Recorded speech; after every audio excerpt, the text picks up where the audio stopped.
So hello everybody, we're back. I hope you have grounded yourself nice and firmly after that beautiful session with Shoni. So I've had a banana. What else did I get? Mars bar. Very spiritual Mars bar. Help you work, rest and play. So I'm going for the help you work and rest bit. Oh dear. Righty ho. So I was just talking to Shoni saying I've got a video. I'm going to see if I can share my screen actually and just share this from Facebook. Let me see if I go to my screen. Because, oh, here it is. Oh, can you see my screen, Shoni? Yes, you can. That's lovely. Yeah. I'm just going to see if I can play this. And just before we leave water completely, can you hear that? Yeah. Right.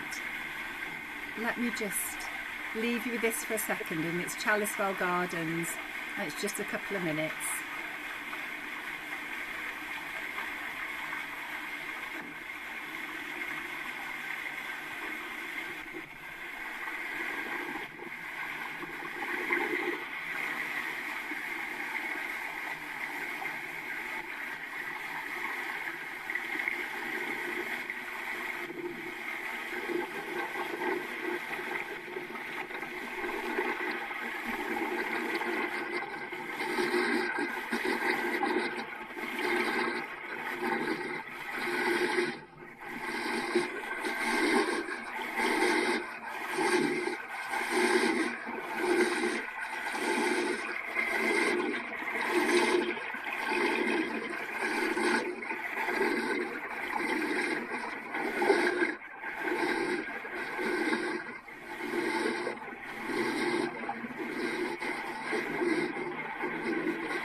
There we are. Just stop sharing that. Hang on.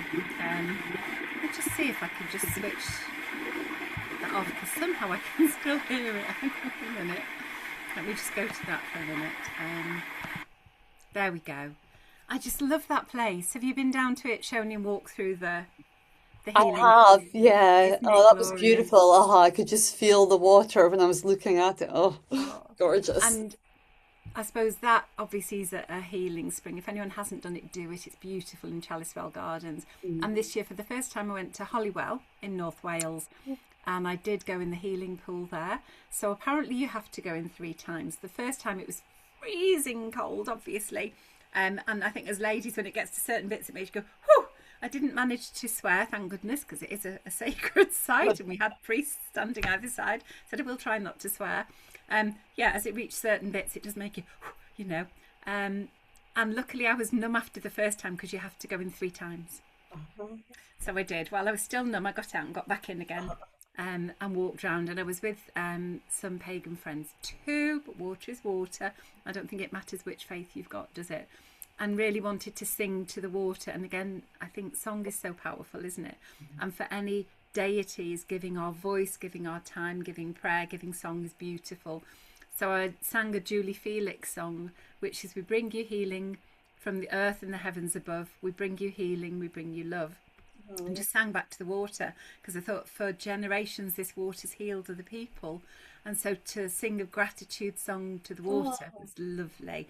Absolutely beautiful. And afterwards I noticed the priest has got his rosary out and he's walking around the pool with his beads, probably reconsecrating it from all the pagans who were singing goodness me to the water. But no, it was just beautiful and just magical. And thank you for your session, Shoni. That was just magical today too. Absolutely loved it. Thank you. Right, so let us go and meet Hestia. Let me just share my screen once more. And hopefully, okay, can you see that? Yes? Yes, good. I'm absolutely thrilled. Okay, go to slideshow and home. That should work. Slide from beginning. Here we go. And this is one of the few representations of Hestia that has been made. And you can see, unlike a lot of Greek gods and goddesses, because she is Greek, she's very demurely dressed. So she's not a very scantily dressed goddess. And this sort of fits in very much with her persona. So let's take a little look into her story, and then we're going to have a look how we can connect with Hestia. And I do think that, well, I was taught by one of my tutors a long time ago that once you open up to a deity, whether that's Hestia or Bridget or Caridwen or Pan or Cernunnos, when you sort of open yourself up to the spiritual, the other deities will knock on the door and go, hiya, that want to connect with you. And that definitely has happened. And just before Hestia, I was connecting with one of the Greek Egyptian goddesses, Hathor, and she came to me when I was at a garden party of a friend of mine, and while music was playing, I started thinking a little bit of Hathor. And as my part of my course with Caridwen, one of the last things we had to do was come up with a symbol for our initiation. And my symbol was a feather, but it was a feather that you would see in hieroglyphics. And I thought, that's really weird. What on earth connection has that got with Caridwen, this feather? And I say a stylised sort of symbol. And it was a couple of weeks after I was at this garden party, and after the music there was a sound bath. And of course the sound bath can send you dreaming, can't it?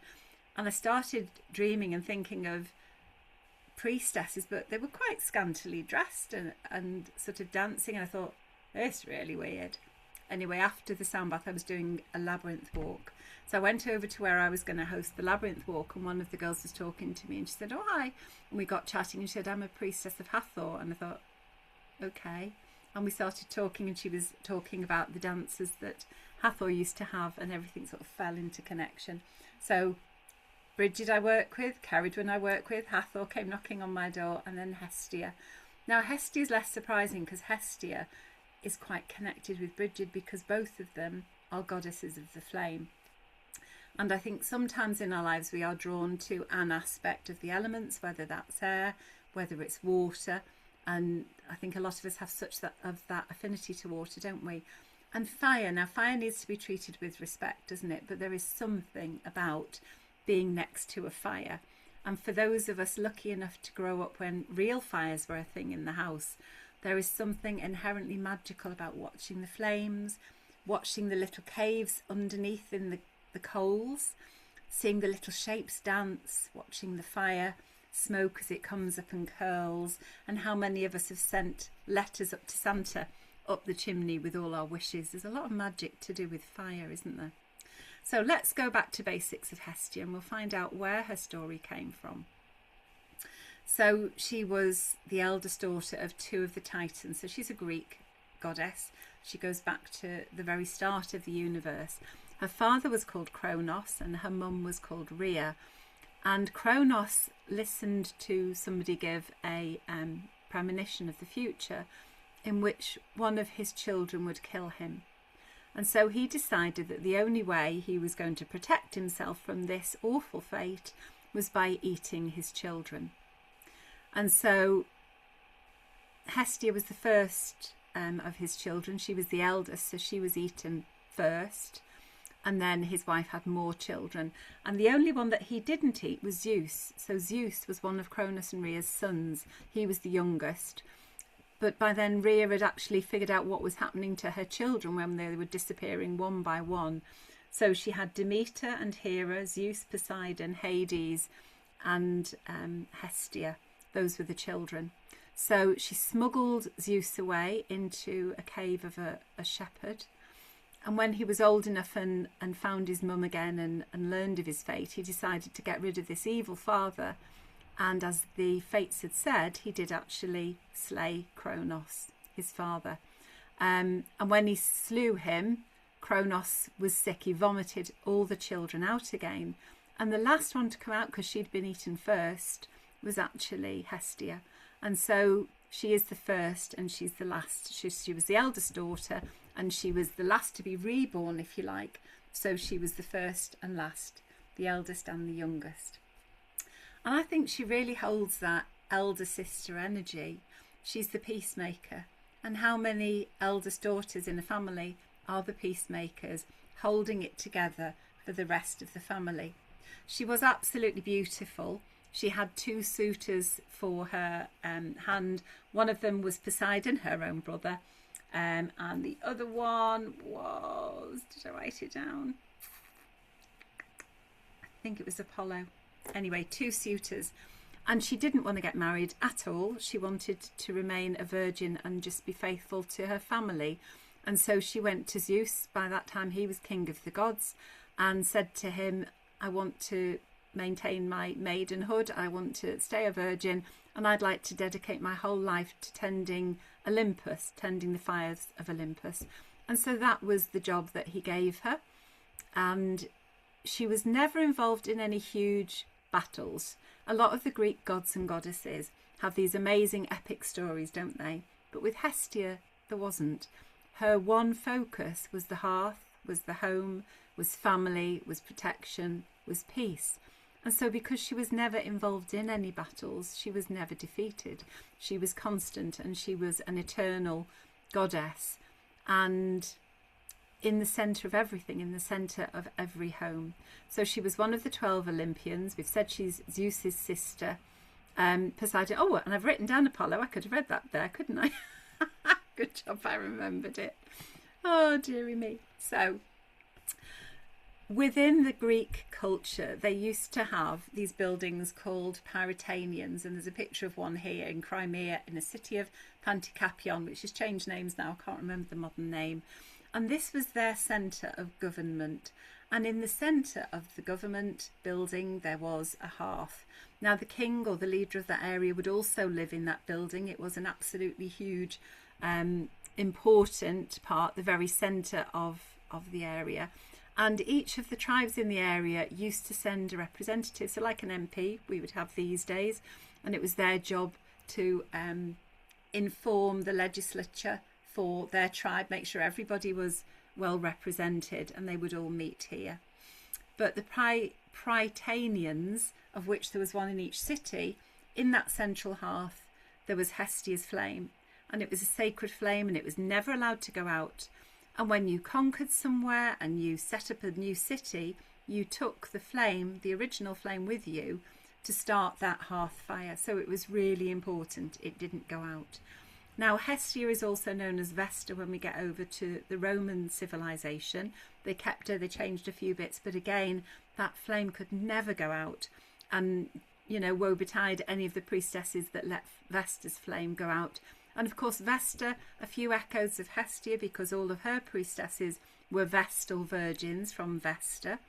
It was an amazing honour to be chosen to be a Vestal virgin. It tended to be the girls from the higher echelons of society. And the leaders in Roman society would go to Vesta's Vestal virgins, to the priestesses, for oracling, but also when they wanted statutes written, they wanted some sage advice, they would go to these women as well. But we're moving away a little bit here from Hestia. So let's go back to Hestia. And Hestia's name actually comes from the Greek for hearth and fireplace, and actually altar. And there were a few altars designed for Hestia, but the majority of places didn't have an altar. They would just have this sacred hearth. The main centres, like these Prytaneans, did have a statue of Hestia next to the hearth.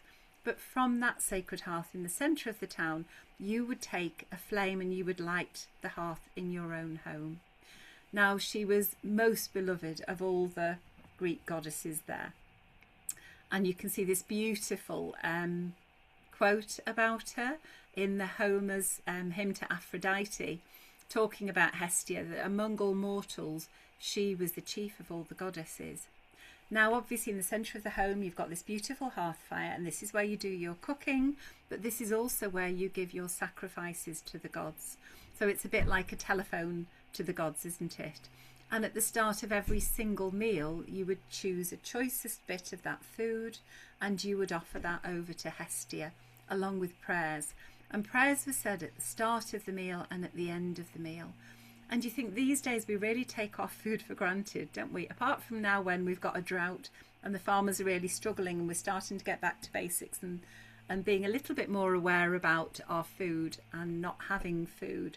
And of course, things weren't quite so guaranteed in those days that you would get your food. And so prayers at the start and the end of every meal were an absolute.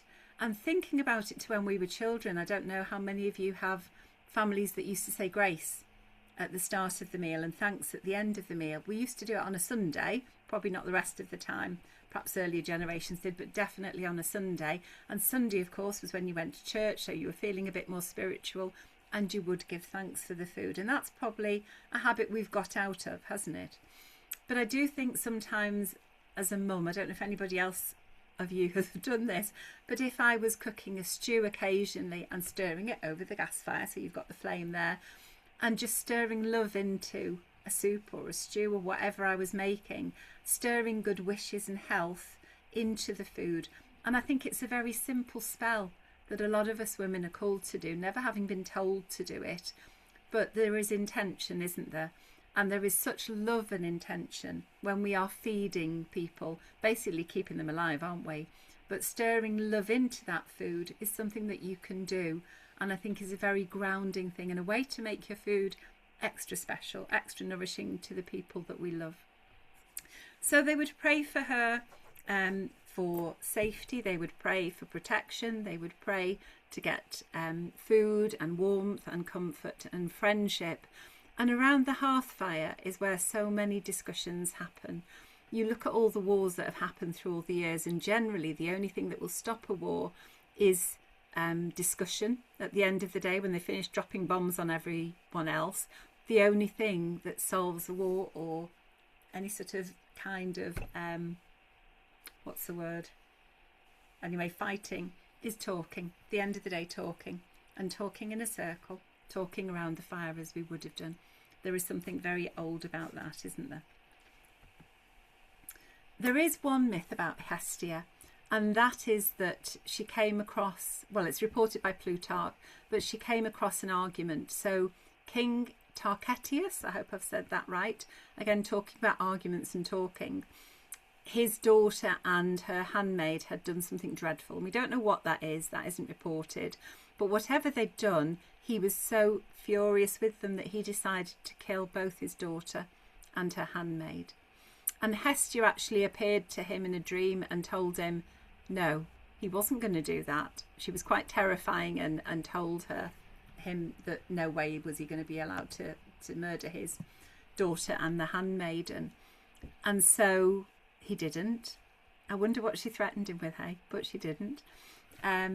She survived, the handmaid survived, and the handmaid actually gave birth to two little boys who she called Romulus and Remus, and those are names that probably you've heard of because they were the founders of the city of Rome.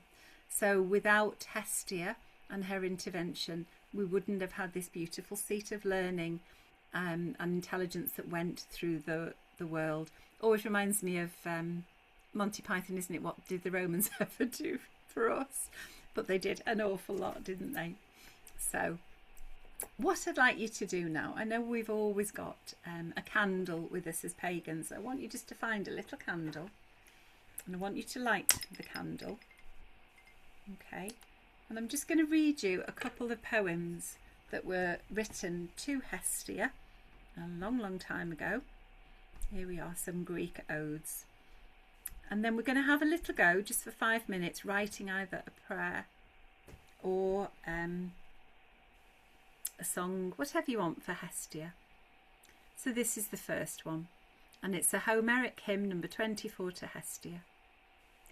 Hestia, you who tend the holy house of the Lord Apollo, the far shooter at goodly Pytho, with soft oil dripping ever from your locks, come now into this house.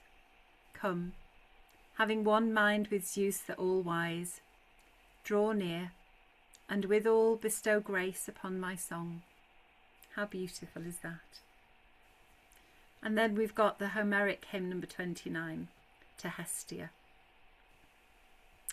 Hestia, in the high dwellings of all, both deathless gods and men who walk upon the earth, you have gained an everlasting abode and highest honour. Glorious is your portion and your right, for without you mortals hold no banquet. Where one does not duly pour sweet wine in offering to Hestia, both first and last. And you, slayer of Argus, son of Zeus and Maia, the messenger of the blessed gods, bearer of goldenrod, the giver of good, be favourable and help us, you and Hestia, the worshipful and dear. Come and dwell in this glorious house in friendship together, for you two, well knowing the noble actions of men, aid on their wisdom and their strength. Hail, daughter of Kronos, and you also, Hermes, bearer of the goldenrod. Now I will remember you, and another song also. And so perhaps just take a pen, if you've got a pen, or just do it in your mind if not. Should have warned you really before, shouldn't I? And just take a minute to look at the flame and think, if you were making your hearth, who would you want around the hearth? What are the things that are most precious to you? What are the people who are most precious to you, or the animals? If you had nothing else left in this universe, what things matter when we strip away all the material? What are the things that you would want Hestia to bless? So just take a minute now and either write or think of the things that you would gather around your hearth. I'll just give you a couple of minutes.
Okay, so there's probably a list that you can add a little bit more to. So looking at my list here, what have I got that I would put around my hearth? Things that matter most to me: clean water, warm water.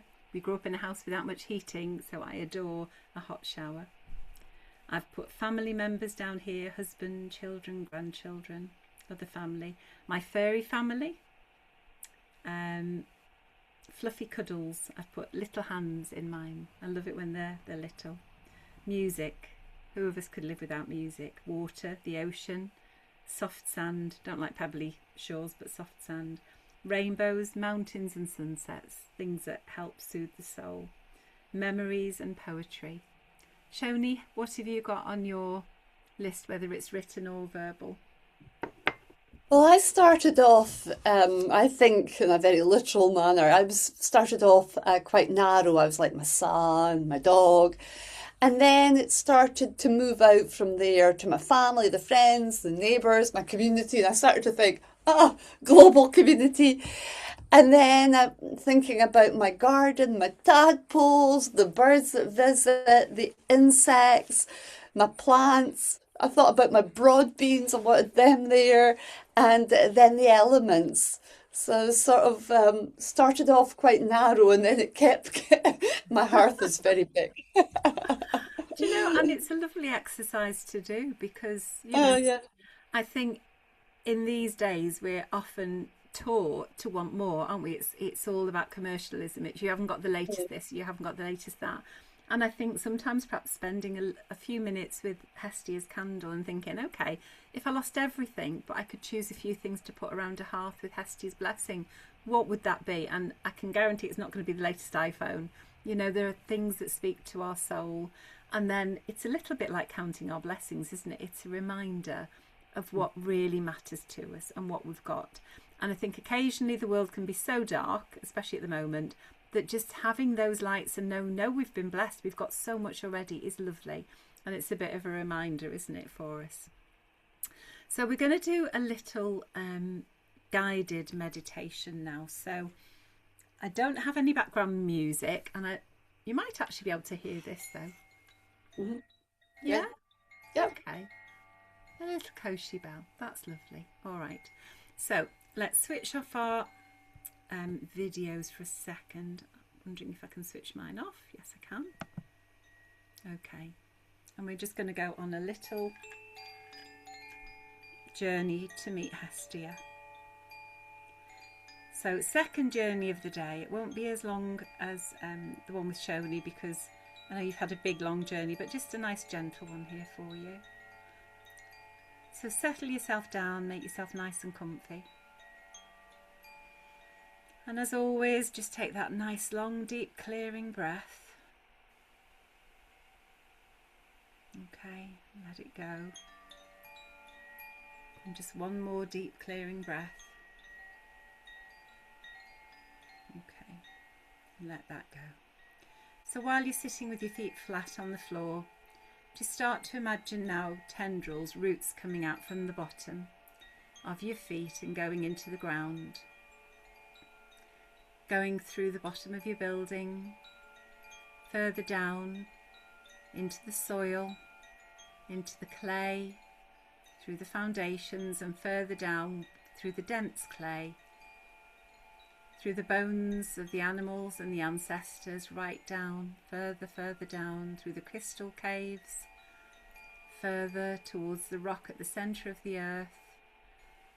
And as you get further down towards Mother Earth's centre, feel the warmth at the centre of her. Go right down to the very centre of the earth and wrap those roots around the centre of Mother Earth now, feeling that pulsing, life-giving energy.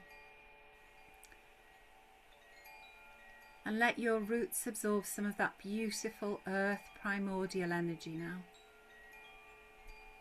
And then we're going to bring them back up towards us. So unwrap the roots from the centre and take a breath and start to bring the roots back up towards you. Back through the rock, the ancient rock, further back up, through the crystal caves, up through the old bones, through the ancestors and the animals' bones, up through the heavy clay and the tree roots, further up through the mushroom webs, and further up through the soil underneath your building, up through the foundations, up to the soles of your feet, still feeling a bit of that warmth from Mother Earth now, that beautiful life-giving warmth. And breathe in and let that warmth come up to your knees, up through your hips, up into the centre of your being, your solar plexus, and just relish that warmth. Just know that Mother Earth loves you so much, and she's giving you that beautiful life-affirming warmth to comfort you.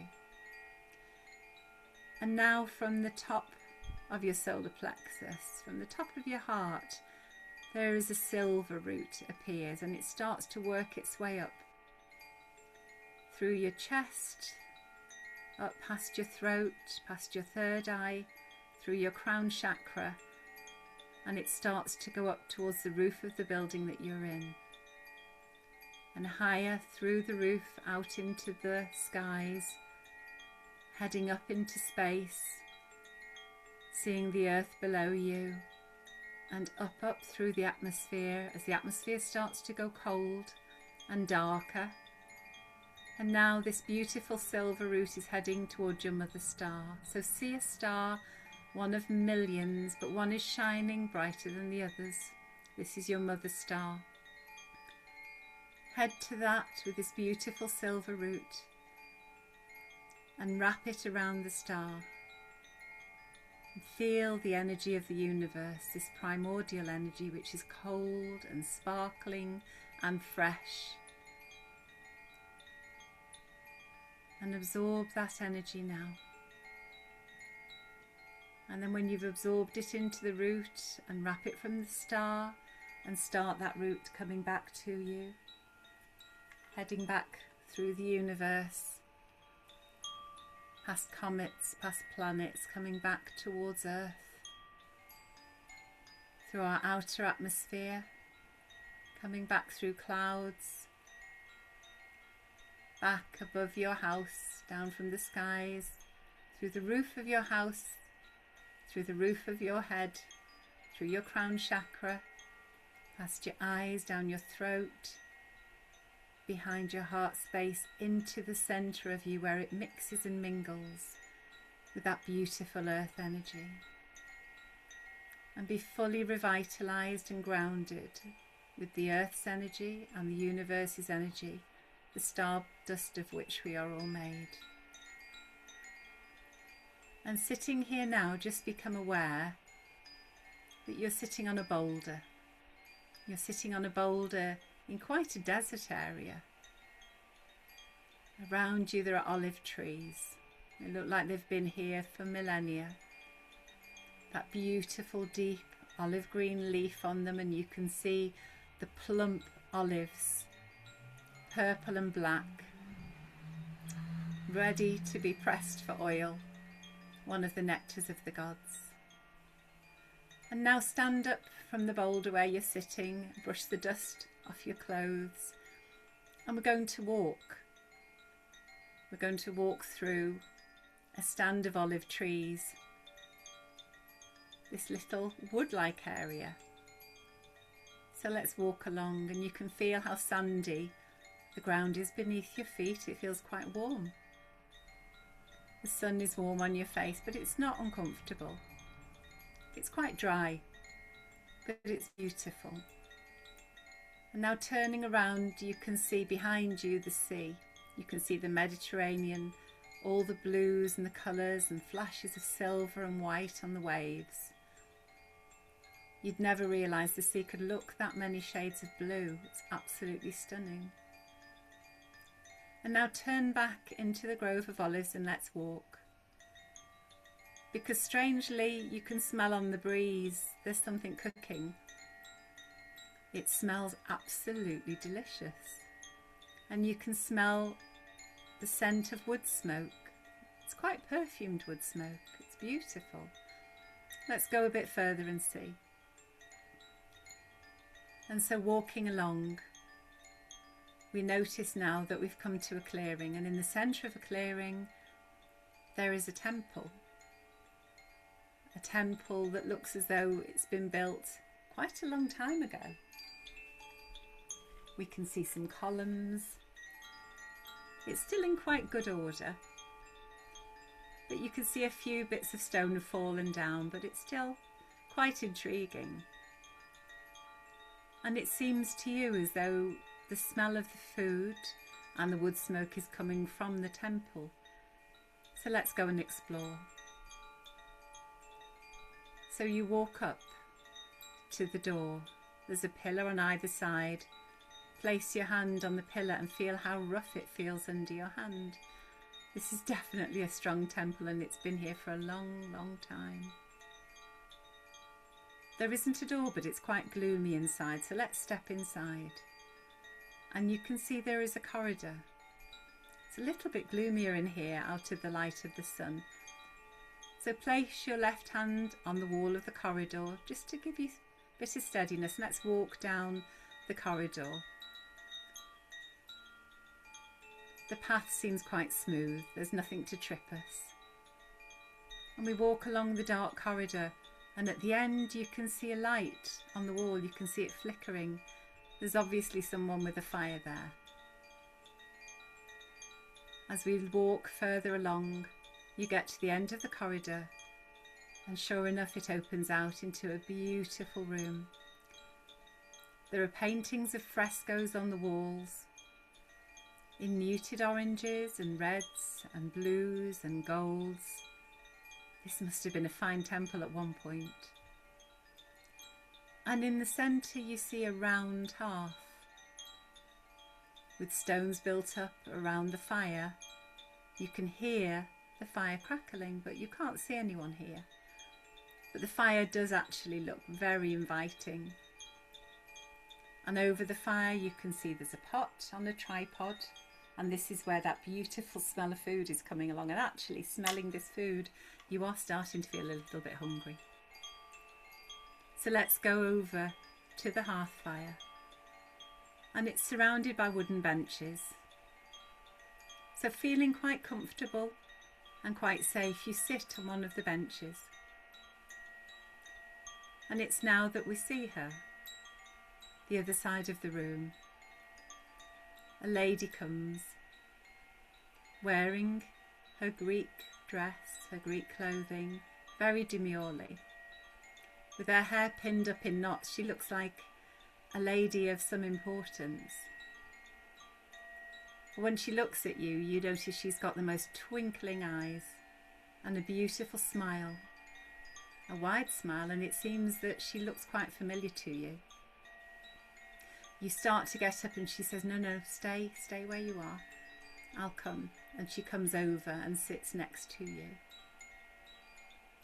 And looking at her, you know exactly who this is. You know that this is Hestia. And she reaches in her pocket and she takes out a present for you and nods to you to put out your palm. And you do. And she puts a little gift in the palm of your hand, covers it with her hand, and smiles. This is what you need. This is what I wanted to bring to you, she says. You feel a bit overcome, but how amazing that a goddess should meet you and actually bring you something. And as she takes her hand away, you look down and you see the gift that she's given to you. Have a little look. Now put it in your pocket for later. This is my home. This is my hearth. You are very welcome here. I know you have things in your own hearth that you want me to guard and protect for you. They are welcome. They will be received with love, as are you. Stay as long as you want, she says. She offers you some food, and you think, should I? But you've heard too many legends of what happens if people have food in the other realms. So politely, although you really want to have some, you say, actually, I don't think I should. I've not long eaten, but thank you, Goddess, for your hospitality. Very well said, she replies. And no offence is taken, but know that my food is always here for you should you need it. She leans over, she wraps her cloak around you and gives you a big hug. Sister, you are always welcome. Come whenever you want. And then leans back. And you realise that your consultation with Hestia is over for now, but that you can come anytime you wish. She stands up, walks across into the shadows, but just before she leaves, she turns and blows you a kiss, with those bright eyes of hers twinkling. She makes you smile. For a goddess, she isn't too fusty. And now stand up, and it's time to leave the warmth of this beautiful hearth and walk back again into the corridor, leaving the light and the heat and the beautiful dinner, and put your right hand on the wall. And let's walk slowly out, remembering the floor is nice and smooth, nothing can trip us up. Feeling the roughness of the walls that have stood here for centuries upon centuries. And heading outside to the door where the sunshine is so bright it nearly hurts your eyes. And now step out into the grove of the olives, and we can see our footsteps in the sand where we walked in. Follow the footsteps. One foot in front of the other, feeling the dust of the sand under our feet, admiring those beautiful olive trees with their dark green leaves and their beautiful purple black fruit. Until we see in front of us the boulder where we started our journey, where we sat. And sit for a moment and perhaps take out the gift that Hestia gave to you out of your pocket. And just look at it for a minute. What on earth meaning could that be? Or perhaps you know the meaning straight away. And now time to come back. So be aware of the surroundings fading around you, and aware again of the room where you're sat. Feel the feet on the ground. Feel your fingers and wiggle your fingers, and take a nice cleansing deep breath in. Oh, and be aware of where you are, right here, right now. Open your eyes and be back with us. So I hope you are all feeling nice and bright, breezy and bushy-tailed. Shoni, are you back with us, my lovely? Let me stop sharing. There we go. Are you all right? I'm back. Hello, you're back. Goodness me, fabulous. Oh, right. Well, that was just a little bit about Hestia. I don't think there's anything else that I needed to say apart from the fact that her animal is the pig. I suppose the pig, because pigs are big providers of food, aren't they? So they eat anything and they provide an awful lot of food. So I suppose if you're thinking of domesticity, the pig is the biggest animal. The hearth and fire obviously are her symbols, and her abode was Delphi and Mount Olympus. There were about 4 different temples to her, but mainly the hearth was the temple. There was no need of anything else, but there were temples in Hermione, didn't know that was a place, Sparta, Olympia and Andros. But most places, every home, every hearth was Hestia's, so she was everywhere. And that's a little introduction to her, my lovely. That was lovely, Karen. I really enjoyed it. I didn't want to come back, and I was hungry. And I've still got. And I was thinking, shall we have some? But you know, you hear that many stories, especially in the fairy realms, isn't it? That you can be offered food. I love that. It's not a great idea to have it. I'll be starving myself now when we get to tea time. I didn't want to come back. I had a little like, I was all cuddled up. Oh, bless you. What did she give you? She gave me a key. Oh, exciting. I don't know what it's for. Oh, you have to meditate on that and find out. Yeah, it'll come Or to it'll you. maybe just come as an epiphany I when think something it could. happens. Something's going to open for you, isn't it? Or she might be the key to opening something. Or maybe for you. just not something physical. Maybe it'll just be an awakening. Mine was a little animal. It was a little figurine of an animal, but it wasn't a pig. And it could be a calf, but I know that they used to sacrifice, oh bless, year-old calves to her. And that was because they were quite fatty and they needed the fat to start the fire. So different times, isn't it? Mm. But it was just a little animal. So perhaps that's that I need to start my fire of something. I don't know. I'll have to have a think. Have to have a ponder. I do love it when they give us these weird and wonderful gifts. And they're like, go and find out. They never just make it easy, do they? Fab. So I think we're going to have 10 minutes break, if that's okay. So it's 3:15. If we come back at 25 past, is that all right? Just time to grab a quick drink and use the loo. Yeah. And then we're going to go to our last session, which is Shoni taking us through seining sticks. I'm dead excited. Is that going to give you long enough to get everything you need, sweetheart? Yeah, I hope so. Um, it won't be Oh, a long, it won't be a long session. oh Lord, no, don't worry. Anything at all is lovely. And Jules is so grateful for you standing in. So I can either do till 1/2 past or 25 past. What's best for you? Well, we just do 25 past. Yeah, let's just do that. All right, Okay. I will speak to you soon. Have a lovely one. Go and have a nice break.